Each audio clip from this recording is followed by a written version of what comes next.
Moja ya story ambazo zina trend wakati huu katika dirisha hili dogo la usajili ni juu ya klabu ya Young Africans. Young Africans na Singida inaonekana kuna kitu, inaonekana kuna jambo, na hii sio mara ya kwanza. Ni mwendelezo wa klabu hizi mbili ambazo zinaonekana kuwa na mahusiano mazuri kwa pamoja, na kimsingi sio kwa mara ya kwanza kuona wachezaji wa Young Africans wakaenda Singida, wachezaji wa Singida wakaenda Young Africans. Ni timu ambayo mahusiano yake yamekuwa makubwa kwa kiwango hicho. Sasa kwa wakati huu tulipiga story moja asubuhi ya leo juu ya mchezaji Mohamed Damaro Kamara wa Guinea na klabu ya Singida Black Stars kuelekea ndani ya kikosi cha wananchi Young Africans. Tuliangalia kwa undani juu ya story hile na tukamwangalia pia mchezaji mwenyewe ni mchezaji wa aina gani na vitu vingi sana. Session hiyo ipo katika session za nyuma ambazo zimekuwa uploaded leo. Lakini wakati huu ipo deal nyingine ambayo inatajwa ndani ya kikosi cha Young Africans, kwa maana inahitajika ndani ya Young Africans kutoka Singida Black Stars. Hii ni ya Maruf Shakei.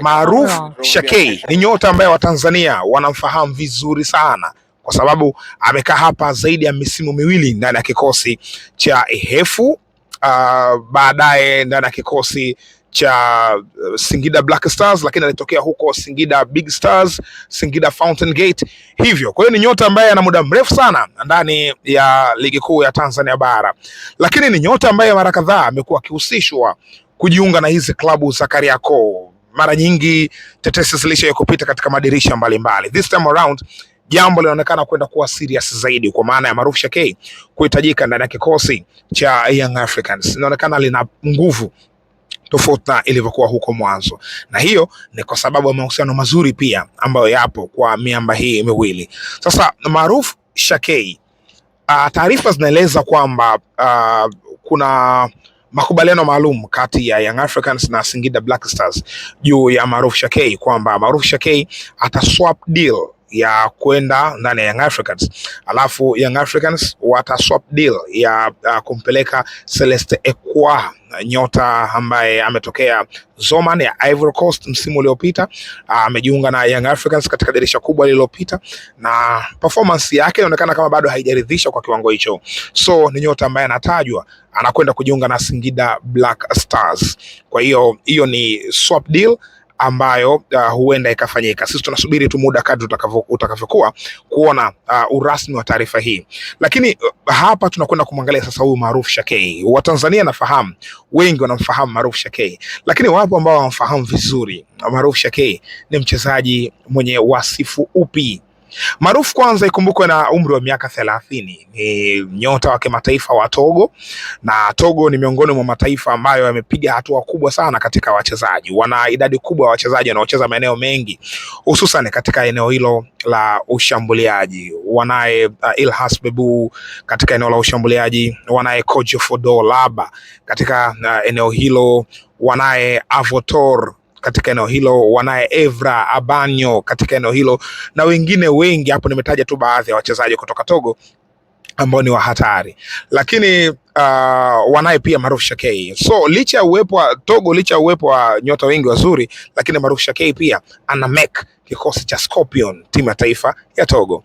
Maruf Shakei ni nyota ambaye ametokea nyumbani Asco Dekara, pale Togo, nyumbani kabisa. Performance yake ilikuwa nzuri sana, akatrend, akatikisa timu nyingi Afrika zilikuwa zikihitaji huduma yake, lakini alifanikiwa kusaini mkataba na klabu ya Vita kutoka Jamhuri ya Kidemokrasia ya Kongo pale Kinshasa.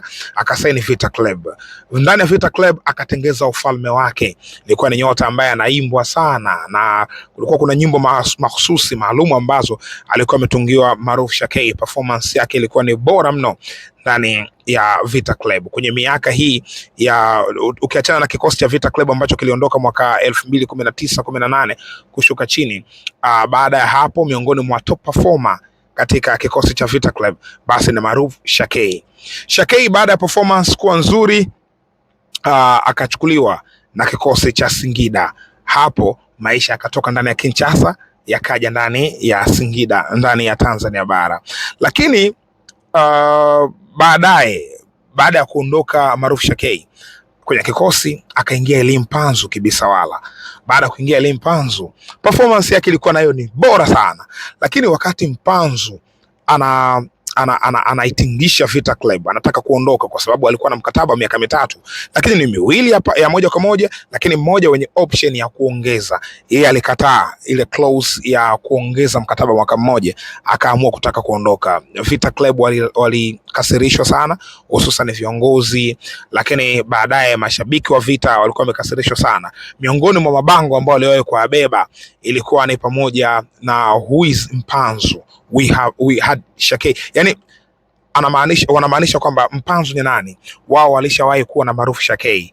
Maruf Shakei alipendwa zaidi kuliko Mpanzu Elie Kibisawala, na wote walikuwa inside left nambari 10 ambao walikuwa hatari kwenye kikosi cha Vita, na tunafahamu Wakongomani wanavyompenda mchezaji wao, wanampa kila appreciation. So kwa upande wa Maruf Shakei, naye ni miongoni mwa wachezaji ambao walipita Vita Club, akapata mashabiki wengi sana ambao walikuwa wakimhusudu.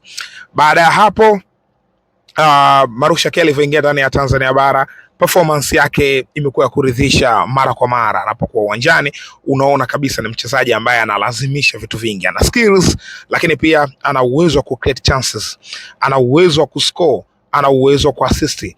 Huyo ni Maruf Shakei. Sasa katika eneo la hawa na play, ni eneo ambalo Watanzania wengi wanafahamu juu ya Maruf, mchezaji wa daraja la aina yake. Young Africans kama watampata Maruf Shakei, nafasi yake iko vipi?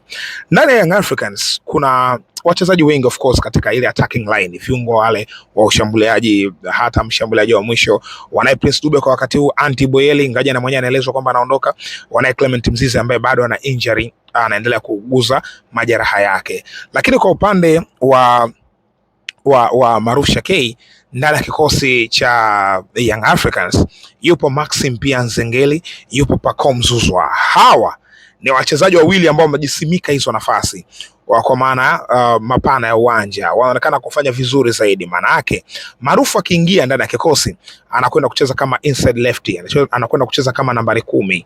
Yes, maana yake ni kwamba tutarajia kumuona Max katika winga moja, tutarajia kumuona Pacome Zouzoua katika winga moja, kwa sababu Maruf kwenda kuwatoa hawa wawili katika hayo maeneo sio kazi nyepesi.